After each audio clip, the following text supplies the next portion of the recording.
விதமான இறையில்லமாம் அல்லாஹுடைய மாளிகையிலே அமர்ந்திருக்கக்கூடிய அல்லாஹுவின் நல்லடியார்களே, அல்லாஹும் அல்லாஹுடைய தூதர் ஸல்லல்லாஹு அலைஹி வஸல்லம் அன்னவர்களும் எந்தெந்த விடயங்களை எடுத்து நடக்குமாறு எங்களுக்கு ஏவி இருக்கின்றார்களோ அந்த விடயங்களை எடுத்து நடக்குமாறும், அல்லாஹும் அல்லாஹுடைய தூதர் ஸல்லல்லாஹு அலைஹி வஸல்லம் அன்னவர்களும் எந்தெந்த விடயங்களை விட்டு தவிர்ந்து ஒதுங்கி நடந்து கொள்ளுமாறு எங்களுக்கு தடை விதித்திருக்கின்றார்களோ அந்த விடயங்களை விட்டு தவிர்ந்து ஒதுங்கி நடந்து கொள்ளுமாறு முதலில் எனக்கும் அப்பால் உங்களுக்கும் நல்லுபதேசம் வசியத்தாக கூறிக்கொள்கின்றேன். பேரன்புமிக்க இஸ்லாமிய சகோதரர்களே, இன்று ரமதானுடைய மாதம் 2வது தராவியுடைய தொழுகைக்கு பின்னால் நாங்கள் அமர்ந்திருக்கின்றோம். ரமதானுடைய மாதத்திலே மிக முக்கியமான ஒரு நிகழ்வு தான் புனிதமான குர்ஆன் ஷரீஃப் எங்களுக்கு இறக்கப்பட்டது.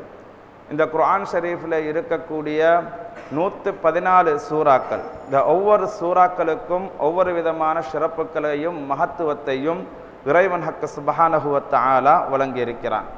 அதிலே நாங்கள் இன்று புனிதமான குர்ஆன் ஷரீஃபில் சூரத்துல் பக்ராவினுடைய சில சிறப்புகளை, அதிலே இருக்கக்கூடிய சில படிப்பினைகளையும் நாங்கள் சுருக்கமாக பார்க்கலாம். சூரத்துல் பக்ராவை பற்றி நபிகள் நாயகம் ஸல்லல்லாஹு அலைஹி வஸல்லம் அன்னவர்கள் இப்படி ஒரு ஹதீஸிலே சொல்லி காட்டினார்கள். லா தஜஅலு புயூதக்கும் மகாபிர் இன்ன ஷைத்தான யன்ஃபிரு மினல் பைத்தில்லதி யுக்ரவு ஃபீஹி சூரத்துல் பக்ரா. ரவாஹுல் முஸ்லிம் ஷரீஃபிலே பதிவு செய்யப்பட்ட இந்த ஹதீஸ், நபிகள் நாயகம் ஸல்லல்லாஹு அலைஹி வஸல்லம் அன்னவர்கள் சொல்கிறார்கள், உங்களுடைய வீடுகளை நீங்கள் கபருஸ்தானங்களாக மாற்றிவிட வேண்டாம். உங்களுடைய வீடுகளை நீங்கள் கபருஸ்தானங்களாக மாற்றிவிட வேண்டாம். அப்படி என்று சொன்னால் எந்த அமலுமே நடைபெறாமல், எந்த விஷயங்களுமே செய்யாமல் உங்களுடைய வீடுகளில் வீணாக ஒன்றுமே அமல்களே இல்லாமல் நீங்கள் இருந்திட வேண்டாம். இன்ன ஷயாத்தீன யன்ஃபிரு மினல் பைத்தில்லதி யுக்ரவு ஃபீஹி சூரத்துல் பக்ரா. அதாவது எந்த வீட்டில் சூரத்துல் பக்ரா ஓதப்படுகிறதோ அந்த வீட்டிலிருந்து ஷைத்தான் விரண்டோடுகிறான் என்ற கருத்தை நபிகள் நாயகம் ஸல்லல்லாஹு அலைஹி வஸல்லம் அன்னவர்கள் நமக்கு சொல்லி தந்திருக்கிறார்கள். அப்படி என்று சொன்னால் சூரத்துல் பக்ரா ஓதக்கூடிய வீடுகளில் ஷைத்தான் வரமாட்டான், அவன் விரண்டோடுவான் என்று இந்த ஹதீஸில் சொல்லப்பட்டிருக்கிறது. இன்னொரு ஹதீஸில் இப்படி பதிவு செய்கிறார்கள், இன்னலிக்குல்லி ஷைஇன் சினாமன் வ இன்ன சினாமல் குர்ஆன். ஒவ்வொரு விஷயத்திலும் ஒரு பெரிய விஷயம் இருக்கும், ஒவ்வொரு படைப்பிலையும் ஒவ்வொரு பெரிய விஷயங்களாக இருக்கும். அதே மாதிரி குர்ஆனில் இருக்கக்கூடிய ஒரு பெரிய விடயம் என்னன்னு சொன்னாக்க அது சூரத்துல் பக்ரா தான் என்று நபிகள் நாயகம் ஸல்லல்லாஹு அலைஹி வஸல்லம் அவர்கள் சொன்னார்கள். மன் கரஆஹா ஃபீ பைத்திஹி லைலன் லம் யதுகுலுஷ் ஷைத்தானு ஸலாஸ லயாலின். எந்த நபர்களுடைய வீட்டில் இரவு நேரத்தில் சூரத்துல் பக்ரா ஓதப்படுகிறதோ அன்றிலிருந்து 3 நாளைகளுக்கு இரவு வேளைகளில் ஷைத்தான் உங்களுடைய வீட்டுக்குள் வரமாட்டான். திரும்ப சொன்னார்கள், வமன் கராஹா ஃபீ பைத்தி நஹாரன். எந்த பகலில் யாருடைய வீட்டில் சூரத்துல் பக்ரா ஓதப்படுகிறதோ லம் யதுகுலுஹு ஷைத்தானு ஸலாஸத அய்யாமின். 3 நாட்களுக்கு பகல் காலங்களிலும் ஷைத்தான் வரமாட்டான். அப்போ ஒரு நாளைக்கு நீங்கள் சூரத்துல் பக்ரா ஓதினீங்கன்னு சொன்னால், பகலிலோ அல்லது ராவிலோ ஓதினீங்கன்னு சொன்னால் அன்றையிலிருந்து 3 நாட்களுக்கு ஷைத்தான் உங்களுடைய வீட்டுக்குள்ள வரமாட்டான் என்ற கருத்தை நபிகள் நாயகம் ஸல்லல்லாஹு அலைஹி வஸல்லம் அன்னவர்கள் நமக்கு சொல்லித் தருகிறார்கள். இன்னொரு ஹதீஸிலே, முஸ்லிம் ஷரீஃபிலே பதிவு செய்யப்பட்ட இன்னொரு ஹதீஸில் இப்படி ஸல்லல்லாஹு அலைஹி வஸல்லம் அன்னவர்கள் சொல்கிறார்கள், இக்ரஉ சூரத்துல் பக்ரா. நீங்கள் சூரத்துல் பக்ராவை ஓதுங்கள். ஃபஇன்ன அஹ்தஹா பரக்கத்தன். அந்த சூரத்துல் பக்ராவுக்குள்ள பரக்கத்து இருக்கு, நீங்கள் ஓதினால் உங்களுக்கு அந்த பரக்கத்து கிடைக்கும். சூரத்துல் பக்ரா எங்கே ஓதப்படுகிறதோ அங்கு பரக்கத்து இருக்கும். அப்போ எந்த விஷயத்தில் பரக்கத்து என்று சொன்னால், நீங்கள் எந்த விஷயத்திலையெல்லாம் பரக்கத்து இல்லாமல் இருந்து கொண்டிருக்கிறீர்களோ, உதாரணமாக உணவுல பரக்கத்து இல்லாட்டி பக்ரா சூரத் ஓதினால் உணவுல பரக்கத்து கிடைக்கும். ரிஸ்கில் உங்களுக்கு கிடைக்க வேண்டிய என்னென்ன விஷயங்கள் இருக்கிறதோ எதிலையாவது நீங்கள் பரக்கத்து இல்லாமல் இருந்து கொண்டிருக்கிறீங்கன்னு சொன்னால் சூரத்துல் பக்ராவை ஓதுங்க. அப்படி ஓதினால் அந்த விஷயத்தில் உங்களுக்கு பரக்கத்து உண்டாகும் என்றார்கள் நபிகள் நாயகம் ஸல்லல்லாஹு அலைஹி வஸல்லம். திரும்ப சொன்னார்கள், வதர்கஹ ஹஸ்ரத்துன். அதை யார் விட்டு விடுகிறார்களோ, சூரத்துல் பக்ராவை ஓதாமல் இருக்கிறாங்களோ அவங்க கைசேதமானவர்கள். அவர்கள் கைசேதமானவர்கள். பக்ரா ஓதினன்னு சொன்னால் உங்களுக்கு பரக்கத்து கிடைக்கும். பரக்கத்து கிடைக்காதவர்கள், அதை விட்டவர்கள் அவங்க கை சேதப்படக்கூடியவர்களாக இருப்பார்கள் என்று சொல்லிவிட்டு சொன்னார்கள். வலா தஸ்ததிஉஹா அல் பத்தலா, அதாவது நீங்க சூரத்துல் பக்கராவை எந்த நாளுமே ஓதிக்கிட்டே வந்தீங்கன்னு சொன்னா, விடாம அப்படியே ஓதிக்கிட்டே வந்தீங்கன்னு சொன்னா உங்களுக்கு சூனியம், செய்வினைகள், பொறாமைக்காரர்களுடைய பொறாமைத்தனம், கண்ணூறு, இது எதுவுமே உங்களை தீண்டாது என்றார்கள் நபிகள் நாயகம் ஸல்லல்லாஹு அலைஹி வஸல்லம் அன்னவர்கள். இப்போ சூரத்துல் பக்கரா ஒரு ஆள் கண்டினியூவா ஓதிக்கிட்டே வரக்கூடியவராக இருந்தால் எவ்வளோ பெரிய மந்திரவாதிகள்கிட்ட போய்த்து, எவ்வளோ பெரிய சூனியக்காரர்கள்கிட்ட போய்த்து உங்களுக்கு சூனியம் செஞ்சாலும் அல்லது செய்வினை செய்தாலும் அந்த சூனியமும் செய்வினை எந்த ஒரு முசீபத்தும் உங்களுக்கு அண்டாது, வராது என்றார்கள் நபிகள் நாயகம் ஸல்லல்லாஹு அலைஹி வஸல்லம் அன்னவர்கள். இந்த ஹதீஸும் முஸ்லிம் ஷரீஃபிலே பதிவு செய்யப்பட்டிருக்கிறது.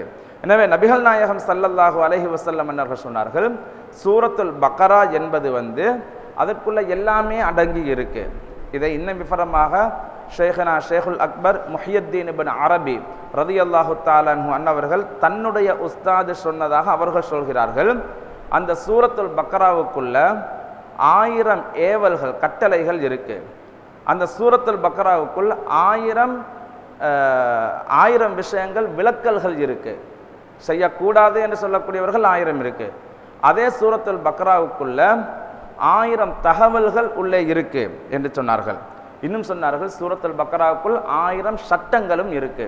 இப்படி நிறைய விஷயங்களை பொதிந்திருக்கக்கூடிய ஒரு சூரா தான் சூரத்துல் பக்கரா என்கிறார்கள் சையதுனா இப்னு அரபி ரலியல்லாஹு தஆலா அன்ஹு அன்னவர்கள். அதனால் சூரத்துல் பக்கராவுக்குள்ள மட்டும் இருக்கக்கூடிய விஷயங்களை நாங்கள் படித்துக் கொள்வதாக இருந்தால், நாங்கள் இப்போ சொன்ன விஷயங்கள் ஒரு 5 மினிட்ஸ் 5 நிமிஷத்துக்குள்ள தான் சொல்லியிருக்கிறது. இதை சையதுனா உமர் ரலியல்லாஹு தஆலா அன்ஹு அன்னவர்கள் தன்னுடைய வாழ்நாளில் 12 வருஷம் இந்த சூரத்துல் பக்கராவை மட்டும் படித்தாங்களாம். எத்தனை வருஷம்? 12 வருஷங்கள் சூரத்துல் பக்கராவை மட்டும் படித்தாங்களாம், அதுக்குள்ள இருக்கக்கூடிய விஷயங்கள் அறிஞ்சு கொள்றதுக்கு. அவர்களுடைய மகனார் சையதுனா அப்துல்லாஹ் இப்னு உமர் ரலியல்லாஹு தஆலா அன்ஹு அன்னவர்கள் மிகப்பெரிய விளக்கசாலி. அவர்கள் 8 வருஷங்கள் தேடி தேடி படித்தார்களாம் சூரத்துல் பக்கராவுக்குள்ள இருக்கக்கூடிய விஷயங்கள். அப்போ இந்த அளவு சூரத்துல் பக்கராவுக்குள்ள நிறைய விஷயங்கள், பொக்கிஷங்கள் உள்ளடங்கி இருக்கு என்பதனைத்தான் நபிகள் நாயகம் ஸல்லல்லாஹு அலைஹி வஸல்லம் அவர்கள் சொன்னார்கள். இன்னொரு ஹதீஸில் ஸல்லல்லாஹு அலைஹி வஸல்லம் அவர்கள் சொன்னார்கள், நீங்கள் சூரத்துல் பக்கராவையும் ஆல் இம்ரானையும் ஓதி வந்தால், இந்த ரெண்டுக்கும் ரசூல் ஸல்லல்லாஹு அலைஹி வஸல்லம் அவர்கள் சொன்னார்கள், இது 2 மலர்கள் என்றார்கள். 2 மலர்கள். இந்த 2 மலர்களையும் சூரத்துல் பக்கரா, சூரத்துல் ஆல் இம்ரான், பக்கராவுக்கு பிறகு அடுத்த சூரத்து அங்கே ஆல் இம்ரான் வரும். இந்த 2 சூரத்தையும் மோதி வந்தீங்கன்னு சொன்னால், நாளை கியாமத்துடைய நாளையில் எல்லாருமே கஷ்டப்படுகின்ற அந்த நாளையில் இந்த 2 சூறாக்களும் 2 விதமாக வருமாம். ஒன்றோ மேகக்கூட்டமாக வருமாம் அந்த சூரத்துல் பக்கராவும் சூரத்துல் ஆல் இம்ரானும், அல்லது பறவைகளை போன்ற ஒரு கூட்டமாக வருமாம் சூரத்துல் பக்கரா, சூரத்துல் ஆல் இம்ரான்.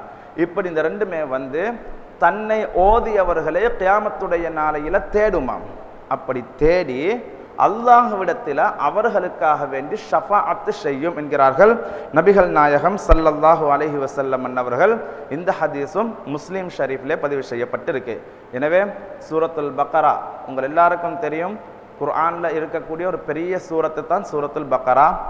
ஓத போனோன்னு சொன்னால் கிட்டத்தட்ட ஒரு சாதாரணமாக ஒரு ஜுஸுவை 20 நிமிஷத்தில் ஓதக்கூடியவர்கள் நிறைய பேர் இருக்கிறாங்க சாதாரணமாக. அப்போ 2 ஜுஸு ஓதுறதுக்கு 40 நிமிஷம். அங்கே தில்கர் ருசுலில் ஒரு காஜூஸும் ஒரு 2 பக்கமும் வரும்.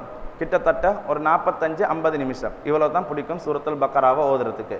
இந்த 45-50 நிமிஷத்துக்குள்ளே சூரத்துல் பக்கராவை ஓதி முடிக்கலாம். எனவே உங்களோட வாழ்க்கையில் நீங்களும் இந்த சூரத்துல் பக்கராவை ஓதுங்கள். அப்படி ஓதுவதன் மூலமாக நிச்சயமாக உங்களுக்கு வரக்கூடிய பலாய்கள், முசீபத்துக்கள், பொறாமைக்காரர்களுடைய தீங்குகள், செய்வினைகள், சூனியங்கள் அனைத்துமே இல்லாமலாகி கியாமத்து நாளையில் அந்த சூரத்துல் பக்கராவும் சூரத்துல் ஆல் இம்ரான் உங்களுக்காக வேண்டி ஷஃபாத்தும் செய்யும் என்ற நற்செய்தியையும் நபிகள் நாயகம் ஸல்லல்லாஹு அலைஹி வஸல்லம் அவர்கள் சொல்லியிருக்கிறார்கள். வல்லவன் ரப்புல் ஆலமீனான அல்லாஹ் எனக்கும் உங்களுக்கும் அப்படிப்பட்ட நட்பாக்கியத்தை பெற்றவர்களுடைய கூட்டத்திலே சேர்த்துக் கொள்வானாக. வ ஆஹிரு தஅவானா அனில் ஹம்துலில்லாஹி ரப்பில் ஆலமீன். வஸ்ஸலாமு அலைக்கும் வரஹ்மத்துல்லாஹி தஆலா வ பரகாத்துஹு. லா இலாஹா இல்லல்லாஹ், லா இலாஹா இல்லல்லாஹ், لا إله إلا الله لا إله